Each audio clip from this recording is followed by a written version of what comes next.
Hey guys, so I'm back with CK3, and today I'm playing with two combined mods. I'm playing with the all baronies or counties mod, and I'm also playing with the more rules mod. And with those two mods, I've made the world into absolute chaos where every county is basically a barony, you know? This is gonna make things a lot more difficult for the AI, especially forming kingdoms, and empires especially. Look at this. It takes 569 counties to form the Byzantine Empire now.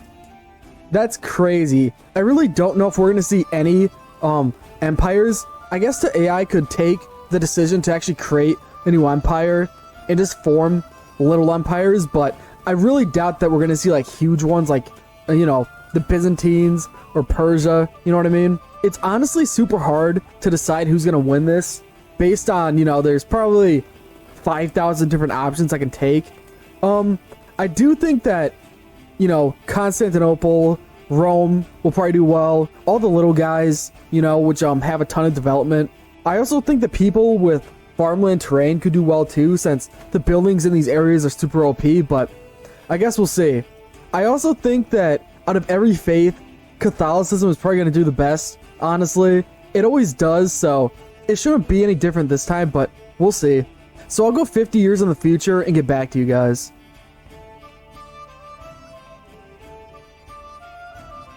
Alright, it's 917, and looking at the world on its surface value, it doesn't look like much has changed, but honestly, I've noticed a few interesting things here and like a few emerging key players. So the most obvious one down here is Crew, which has how many counties in it? Can I check that? How many counties? He has 15 in his little area here, so that's pretty good. This guy isn't the biggest. He just has a big name because like the area over here is like, you know, really weird. The guy over here, which is like in Tlemcen in EU4, has 15 counties, so he's pretty big too. Asturias is pretty big too. It's probably one of the biggest Catholic nations so far. And Normandy isn't even Catholic actually. This guy was an invader, and I'm guessing he did a Varangian adventure for Normandy and actually got it, so that's cool. And then of course, this guy here is Norse as well. I'm guessing that's from the guy who starts here, white shirt. So, good for him. Another thing I noticed is that some of the papacy exists and has their like 867 borders. I don't know how this happened. I'm guessing there could be an event for it. I know there is an event to bring the papacy back to Rome, but I'm pretty sure he started off with it, so I don't know what the deal with that is. He has 13 counties. This guy in Bohemia's like starting to consolidate over here, and out of Poland, this guy's probably the most pressing one. In the steppes, this guy's probably the largest over here with 8. Him or her with 18, so she's pretty big. Looking at Arabia, the Shakik chiefdom is doing okay. They have 9 counties, so they're not too big. In India, nobody stands out besides the Raj of Ratu, and in Tibet, him. Looking at religions, nothing has really changed like a crazy amount, obviously, since, you know, there's still little counties all over the map. Something I've realized is that over time, when Catholicism takes over, you know, the pagan guys over here, is that Catholicism is going to branch off into like a million different Christian faiths, because I'm pretty sure that's how it works when there's too many counties that follow the same faith. It tries to split off. I'm sure the same will be for Ashari, and maybe even Orthodoxy at some point. So I guess we'll see. I'm gonna go like 100 years in the future and go to 1017.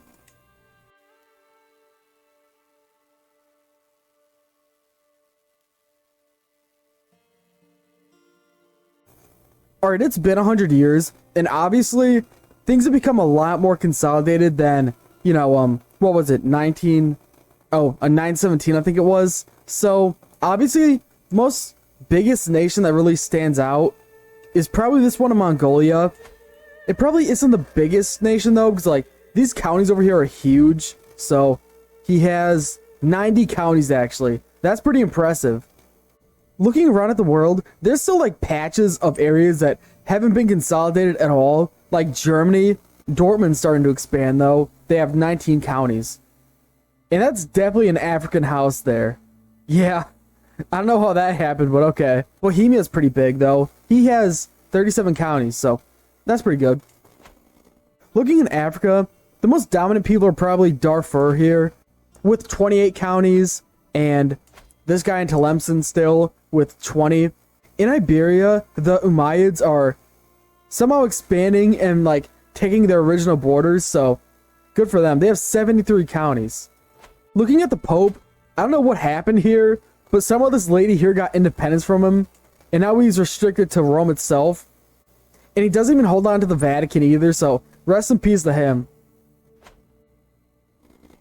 Looking at other big people in Europe, Lithuania, the Kingdom of Lithuania exists, and they have 14,000 troops. That's pretty impressive. Estonia's there, and they're somehow with the Slavic faith instead of being the Finnish one. Taking a look in Anatolia, the Kingdom of Pontus is probably the biggest one, and somehow the Kingdom of Crete is expanding into Egypt and Anatolia itself, so good for them. In Arabia, this guy's probably the biggest with 34 counties. Looking in Persia, there's a few big guys. This guy is like Ibadi, I'm pretty sure. Is he? I'm pretty sure he is. He's pretty big. He's pretty big. He actually holds on to a kingdom title. The most disappointing area so far is India. Literally nobody is conquering here, besides one or two people. It might be because of their religions. I do know that it's like impossible to conquer with a Buddhist faith, so maybe that's a reason, maybe not. I'm not sure. Oh yeah, the Jains have Dharmic pacifism too, which means that they don't really conquer people, so that's probably slowing them down quite a bit. Looking in Tibet, the guy here is slowly expanding still, and there's a few little guys over here. Looking at religions though, I have noticed that the Slavic faith has been pushed out of Europe in its total, besides in Estonia, like I said. And Orthodoxy is taking up Russia, so it's kind of historical a little bit. It also looks like the Catholics are taking out the Norse Vikings, so rest in peace to them. The most pressing thing though is that the thing that I was talking about earlier about the faiths diverging is already happening with Orthodoxy and Bogomilism in, you know, Bulgaria and Romania here, and a little bit in Italy somehow. I don't know how that's happening. Waldensianism is taking over, like Croatia maybe? Bosnian Christianity is somehow expanding into the Balkans even more, so good for them. And somehow there's a tiny Buddhist province here. How did this even happen? What? How does that even happen? How did he reach that far away to even expand like that? That's crazy. Looking at cultures, I'm noticing a few divergences here. I'm expecting it to get a lot worse though. Like, it's gonna become like unintelligible at a point, but let's go another 50 years and see what happens.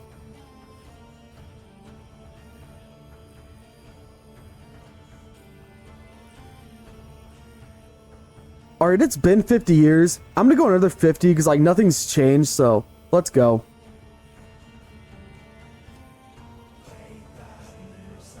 It's 1126, and things are becoming a lot more consolidated now. So, looking in Iberia, there's like 5 powers here that really dominate. You know, the Christian guys. Actually, these guys are Mosrebs, apparently. Of course, the Abbasids down here. And apparently the Ayyubids in Morocco. This is a different house, by the way. It's not the same Ayyubids that start over here, but... Looking in Africa, it's become a little bit more consolidated over here. It isn't like crazy levels though. There's like little powers like Takrur over here or Darfur over here. But other than that, everyone's really tiny. Looking in Europe though, there's a ton of powers that are like coming out here. Piedmont is a kingdom apparently, and it's owned by a Carling, so that's kind of interesting. Normandy is somehow Catholic and Dutch now instead of being a Norse Viking area, so I don't know when that happened. Brabant is huge and is owned by a Carling too somehow. Wow. Wessex is a dominant power in England. I wouldn't be surprised if they create an empire eventually. Like, they're dominating the Isles over here. Bohemia though is probably the most impressive person on the map at this point. How many counties? 194. I'm surprised they haven't created their own empire. They should be able to. They have Plabia. Oh no, they don't actually. It's owned by another person down here. They could create Pomerania though. I don't know why they aren't. They should to just create, you know, a custom empire. Wallachia here. This random guy is dominating like the Pope's land, and the Pope is still just, you know, one province here in Rome. I'm surprised by how many Carlings are here actually. There's another Carling ruling here. That's like crazy luck for the Carlings. How would this person? And somehow there's a Kingdom of France here? How? How is a Kingdom of France there? He owns like not even the entirety of France. Okay. Pontus has kind of expanded, but they're in the middle of falling apart, so that's bad for them.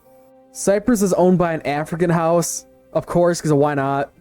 Armenia is doing decent. This Syrian guy is okay. He's still here. He's still here. Actually, he's a kingdom, so good for him. In India, the Bengal kingdom over here is obviously the biggest so far. And Tibet's a mess. Religion's orthodoxy has dominated the eastern half of Europe like it does in real life. Catholicism has somehow spread past them somehow. That's cool for them. The guys in Italy still follow Bogomilism, so I don't know how they've survived, but good for them. In Africa, there's basically no more native faiths. Some of the Jewish guys have survived, though. Of course, Zoroastrianism still exists in Persia, because there's like a ton of counties that have them. This one faith that usually starts on here is now Mongolia's faith, so good for them. This is actually an amazing faith for the Mongol Empire to have because of Warmonger over here. I guess what I'm gonna do here is go until like the Mongol Empire spawns, and then I'll go back to you. The Mongols are here, and they're starting to conquer. They're not the biggest right now. I'm gonna go a little bit faster because I noticed that I'm like taking super long with these updates. So looking at the world, he's decently sized. 107 counties. He's probably the biggest in Arabia. 163. Looking in Europe, this kingdom is massive, and it's probably the biggest one on the whole map, with 300 counties in it. That's pretty impressive. France is still there. Wessex is doing a lot worse than they were. Hungary's expanding, and they're pretty big. Bohemia completely collapsed here, which is terrible for them. So did the Kingdom of Pontus. Lithuania's doing okay. This kingdom's doing okay. Looking in India, things are a lot more consolidated now than they were. Same with Tibet. Looking at religions, things aren't that different from 100 years ago. Besides the fact that like Messalanianism exists now in southern France, so good for them. But yeah, let's see what they do.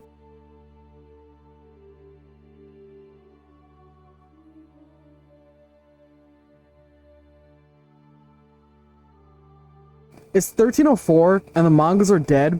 They did a lot better than I thought they would. I thought they'd be like, you know, stuck in Mongolia just based on how many provinces you have to conquer. This dude has almost 700 counties. And this guy has 600. That's crazy how much conquering happened here.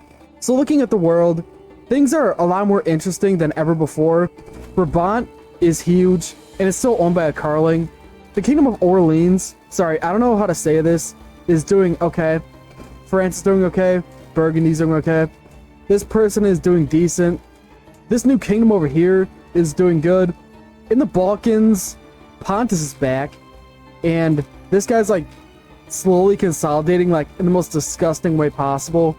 The White Horde is there. And it's actually Catholic, so he's probably going to survive. Finland is huge. The Golden Horde is massive and Orthodox. Same with the Ilkhanate for some reason. Chagatai is this faith, and Mongolia is this faith. Looking at the religious map mode, I think Orthodoxy is actually going to pull this one out. They are absolutely massive with the inclusion of Persia and basically the entirety of the steppes here. They're going to be huge by the end of this. It looks like Orthodoxy also took over the Sunni holy sites, so rest in peace to them. Other than that, things are still a mess, especially in the steppes here. In Europe, things have become a lot easier on the eyes. So let's go until 1453 and see what happens. And here we are. So looking at the map, I'm honestly kind of disappointed here. It's still not extremely consolidated. It probably doesn't help that the Mongols conquered and then collapsed. Some others are Timurid over here. Okay. Looking at the world, there are big guys around, obviously. Like, this guy's huge with 243 counties. He's big with 210. This little Iberian Moroccan nation is huge with 194. The Empire of France formed and is pretty big. 368 counties. Mercia is huge. Bohemia's back. I don't know if this is the same dynasty that was on the throne originally, but the Empire of Italy formed. Not the Empire of Italia, the Empire of Italy. Crete is massive, and so is this Anatolian kingdom over here. This Ethiopian kingdom is absolutely massive. I'm actually impressed with how well they did. They have 557 counties. It looks like Orthodoxy fell apart over here, and it lost Mecca and Medina, so that's bad for them. The Tulunids are somehow Orthodox. I don't know how this happened. There isn't a real major power in Persia still, and it's been almost 600 years, so that's amazing. In India, out of everybody here, he's probably the biggest guy with 137 counties, which is disappointing. Out of Tibet, he's obviously the biggest with 156. Looking at religions, though, things are super interesting here. Catholicism is doing okay. I would honestly say it's kind of like an average CK3 religion map mode at the end of the game. Asharism has obviously declined in power over here. They've lost Northern Africa. They've lost Egypt. They've lost most of Persia, so that's bad for them. Coptic is doing amazing. Orthodoxy is massive this game. Looking at cultures, I don't know about you, but I'm not going to be able to go over these cultures. There's probably over 200 cultures on the map at this point. There's so many cultures. This one's one province. There's a one province culture here. So yeah, if you guys have any other ideas for videos, just let me know. And thank you for watching.